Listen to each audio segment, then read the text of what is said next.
Such a privilege for me to have the opportunity to meet with the National War College class of 2021. Over the course of my career, I've had numerous occasions to come and speak with students at National Defense University, including at the War College. And I always enjoy the chance to interact with you, as well as to have the opportunity that this venue provides for me to sharpen my own thinking. I very much wish we could be together in person this year. I know that the COVID-19 pandemic has substantially altered the War College experience, as it has changed virtually every aspect of our lives and certainly of the department's operations. I hope that you've nevertheless been able to engage the faculty and resources this year to step back from the tactical and operational aspects of your careers and deepen your thinking about the many opportunities and challenges facing all of us in the years and decades ahead. But before I begin, I want to say that my heart is also with our Asian American communities following this week's horrific violence. All Americans share an obligation to stand up against hate in our communities, and at the Department of Defense, we will lead by example in ensuring that every member of our force feels safe, respected, and valued. This morning, I want to provide several minutes of opening remarks, but reserve the majority of our time together for a discussion with the students. And I'll be happy at that time to answer some questions from all of you. I want to speak to you today about the decisions we are making and actions that we are undertaking at the Department of Defense to continue to sustain our technological and innovation edge over our military competitors. And because Secretary Austin and I believe that the PRC is the pacing challenge for the United States military, I will speak with a particular focus on it. Strategic competition is a defining feature of the 21st century. This competition was not preordained or inevitable, but it was certainly predictable. In its 1997 Quadrennial Defense Review, the Defense Department opined that the United States is the world's only superpower today, and it is expected to remain so throughout the 1997 to 2015 period. But it continued, in the period beyond 2015, there is the possibility that a regional great power or global peer competitor may emerge. The document then explicitly called out Russia and China as having the potential to be such competitors. Over the past several decades and across multiple administrations, the economic, security, and governance differences between the United States and the People's Republic of China have come into sharper focus. During the Obama administration, the department joined with the rest of the national security community in undertaking a rebalance or pivot to Asia. More recently, the 2018 National Defense Strategy and the 2019 Commission on the National Defense Strategy, of which I was a member, highlighted the growth of the People's Liberation Army's capabilities and helped crystallize a bipartisan consensus around the defense challenge. Beijing has demonstrated increased military confidence and a willingness to take risks, and it has adopted a more coercive and aggressive approach to the Indo-Pacific region. In 2020 alone, over a host of issues, Beijing escalated tensions between itself and a number of its neighbors, including Australia, Japan, Vietnam, and the Philippines. It was involved in an armed confrontation with India along the line of actual control, which resulted in the loss of life on both sides and further tightened its grip on Hong Kong, including by instituting an oppressive national security law. The PRC's actions constitute a threat to regional peace and stability and to the rules-based international order on which our security and prosperity and those of our allies depend. Against this backdrop, President Biden recently released his interim national security strategic guidance, which highlights the PRC's increasing assertiveness. The interim guidance notes that Beijing is the only competitor potentially capable of combining its economic, diplomatic, military, and technological power to mount a sustained challenge to a stable and open international system.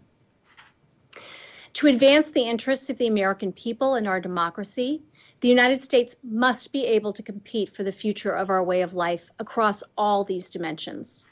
For the United States military, That will often mean serving as a supporting player to diplomatic, economic, and other soft power tools. But it will also require the U.S. to demonstrate the will and capability to credibly deter PRC aggression. As Secretary Austin said earlier this week during his visit to Japan, the U.S. military, along with its allies and partners, must have the capability to outmatch the PLA. As the Deputy Secretary of Defense, I am particularly focused on helping Secretary Austin ensure that DoD's strategy is connected to its resources. That connection runs directly and significantly through concepts and capabilities. We must invest ourselves, not only financially, but also culturally, in major change if we are to exploit our advantages and close critical gaps to deter determined adversaries. And I am confident that we are poised to do so for a number of reasons. First, in his message to the force, Secretary Austin made clear that DoD is committed to both innovation and modernization.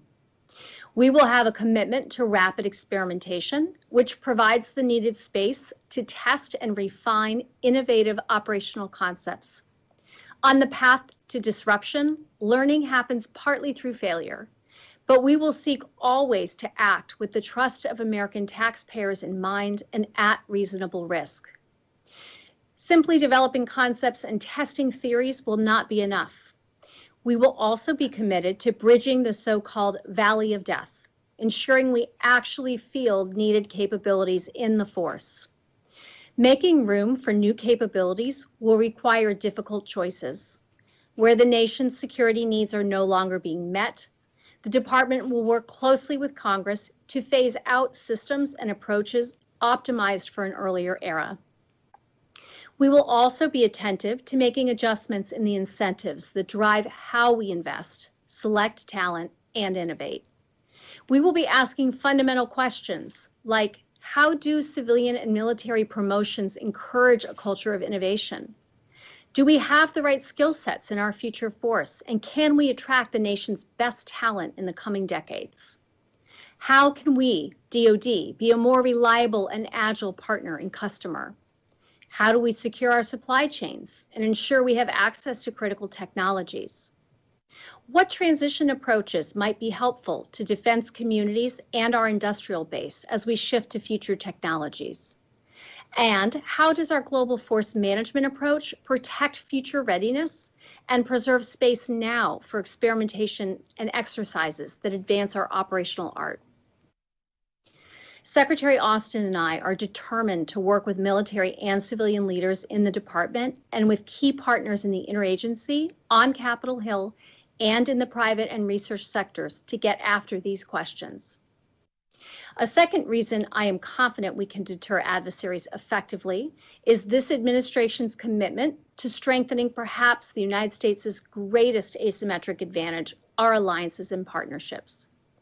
The ability of the United States to pursue common economic and security goals with other nations is the cornerstone of our success, which is why rivals are attempting actively to undermine trust in us. For the U.S. military specifically, our defense relationships and the networks between and among them strengthen interoperability, generate common norms and respect for responsible international behavior across domains, and deepen the agility of our collective global posture. Third, the Secretary and I know that meeting our greatest challenges and advancing the department's priorities will require sustained senior level attention to the levers that create lasting institutional change. Fundamental to our approach is the promotion of healthy civil-military relations, which includes civilian control of U.S. defense and national security policy. As the Secretary has said before, the role and use of the U.S. military must be clearly connected to the will of the American people. Civilian control of the military and unity of department action in accordance with it is vital to our success. To that end, we are instilling disciplined processes and governance structures in the defense enterprise. This includes the explicit use of bodies such as the Deputies Management Action Group, also known as the DMAG, to advance the Secretary's commitment to innovation and modernization. Standing invitations to the DMAG have been extended to senior DoD personnel, such as the Secretaries of the military departments, Chiefs of the military services, combatant commanders, and OSD principal staff assistants. I have also established subordinate governance forums on defense strategy and defense innovation, and will leverage existing bodies like the Nuclear Weapons Council to help drive civilian and uniformed leaders to build firm foundations for enduring change. Through the Deputy's newly created Workforce Council, we will bring the same vision and disciplined execution to talent management that we devote to weapons systems and budgets. A real, enduring, bipartisan consensus has emerged around the multidimensional challenge that Beijing presents. Democrats and Republicans alike recognize that the Department of Defense should and must prioritize the PRC as the pacing challenge for the United States. As such, DoD should be confident that it will continue to receive the support required to sustain our edge. As the department begins the congressionally mandated process of reviewing and revising its defense strategy, we must seek to ensure not simply that we have the resources we need, but also that our military concepts and capabilities can deter and, if needed, win against our most challenging rivals. We must not only succeed in the competition of ideas, but in the steadfastness of our execution. Thank you all for allowing me the privilege of speaking with you today. I very much look forward to your questions.